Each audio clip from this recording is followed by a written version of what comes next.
Capítulo 5. O material e as fontes dos sonhos. Sonhos com exames. Quem quer que tenha passado pelo vestibular no final de seus estudos escolares queixa-se da obstinação com que é perseguido por sonhos angustiantes de ter sido reprovado, ou de ser obrigado a refazer o exame, etc.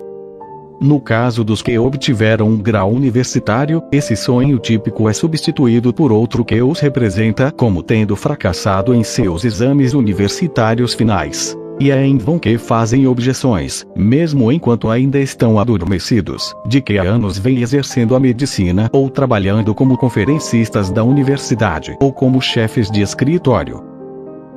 As lembranças inextirpáveis dos castigos que sofremos por nossas más ações na infância tornam-se ativas em nós mais uma vez e se ligam aos dois pontos cruciais de nossos estudos: o de ir ao de exila de nossos exames mais duros.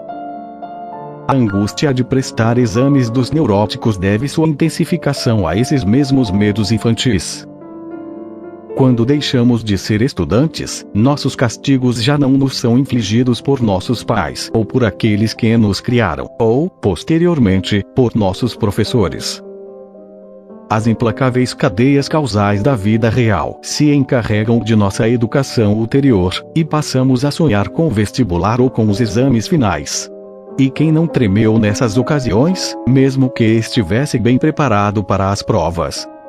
Sempre que, tendo feito algo errado ou deixado de fazer alguma coisa de maneira apropriada, esperamos ser punidos por esse acontecimento. Em suma, sempre que sentimos o fardo da responsabilidade.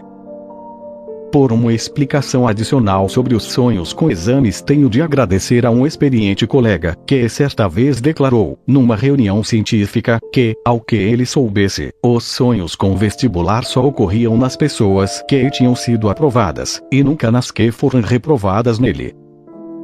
Ao que parece, portanto, os sonhos de angústia referentes a exames, os quais, como já foi confirmado repetidas vezes, surgem quando o sonhador tem alguma responsabilidade pela frente no dia seguinte e teme que haja um fiasco, procuram alguma ocasião do passado em que uma grande angústia se tenha revelado injustificada e tenha sido desmentida pelos acontecimentos.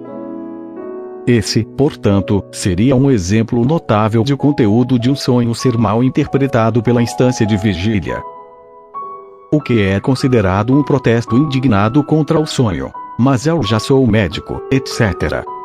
Seria, na realidade, o consolo trazido pelo sonho, e seu enunciado por conseguinte, seria: não tenha medo do amanhã.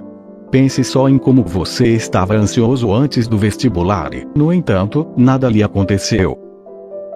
Você já é médico. E a angústia que é atribuída ao sonho decorreria, na realidade, dos restos diurnos. Os testes a que tenho submetido essa explicação com respeito a mim mesmo e a outras pessoas, embora não tenham sido suficientemente numerosos, têm confirmado sua validade. Por exemplo, eu próprio fui reprovado em medicina forense em meus exames finais, mas nunca tive de enfrentar essa matéria nos sonhos, ao passo que, com muita frequência, fui examinado em botânica, zoologia ou química. Fiz prova dessas matérias como uma ansiedade bastante justificada, mas, fosse pela graça do destino ou dos examinadores, escapei à punição.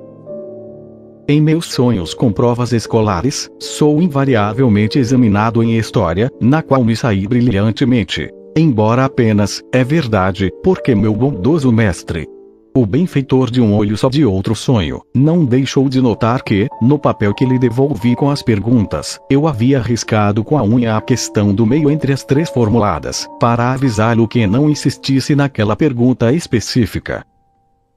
Um de meus pacientes, que resolvera não fazer o vestibular na primeira vez, mas depois foi aprovado nele, e que em seguida foi reprovado em seu exame para o exército, não tendo jamais obtido uma patente, contou-me que sonha com frequência com o primeiro desses exames, mas nunca com o segundo. A interpretação dos sonhos com exames enfrenta a dificuldade a que já me referi como sendo característica da maioria dos sonhos típicos. Só raramente o material que o sonhador nos fornece nas associações é suficiente para interpretarmos o sonho. Somente reunindo um número considerável de exemplos desses sonhos é que poderemos chegar a uma melhor compreensão deles. Não faz muito tempo, cheguei à conclusão de que a objeção "você já é médico" não apenas oculta um consolo, como também significa uma recriminação. Esta seria: você já está muito velho agora, com uma idade muito avançada, mas ainda continua a fazer essas coisas estúpidas e infantis. Essa mescla de autocrítica e consolo corresponderia, assim, ao conteúdo latente dos sonhos com exames. Sendo assim, não surpreenderia que as autorrecriminações por ser estúpido e infantil, nestes últimos exemplos, se referissem à repetição de atos sexuais repreensíveis. Wilhelm Steckel, que propôs a primeira interpretação dos sonhos com vestibular, era de opinião que eles estavam regularmente relacionados com provas sexuais e com a maturidade sexual. Minha experiência tem muitas vezes confirmado seu ponto de vista.